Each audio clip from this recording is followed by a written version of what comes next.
বিসমিল্লাহির রহমানির রাহিম। প্রিয় উল্লাপাড়াবাসী, আসসালামু আলাইকুম। সারা দেশে যে অবস্থা বিরাজ করছে এবং আওয়ামী লীগ সরকারের পদত্যাগের পরে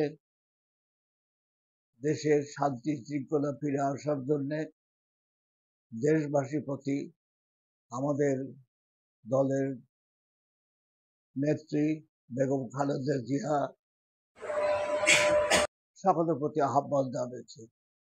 আমি উল্লাপাড়াবাসীর কাছে নিবেদন করব, আমাদের মধ্যে উল্লাপাড়া যেন আমাদের মধ্যে সকল বিদ্বেষ ভুলে যেয়ে আমরা যেন সকলের সহযোগিতায় উল্লাপাড়ার শান্তি শৃঙ্খলা বজায় রাখি, কারো যেন ক্ষতি না হয়, এই আশাবাদ ব্যক্ত করে আমি আপনাদের সকলের কাছে অনুরোধ জানিয়ে আমি আমার বক্তব্য শেষ করছি।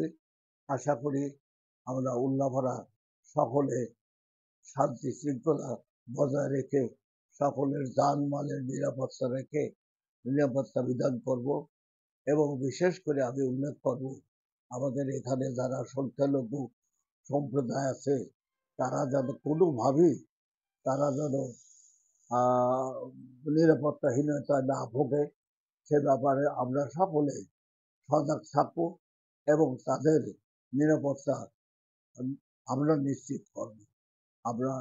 আমরা আশা করি আমার এই আবেদন আপনারা রক্ষা করবেন এবং আমরা উল্লাপাড়া আসন আমরা সকলে মিলে আমরা উল্লাপাড়া শান্তি ফিরিয়ে আনি।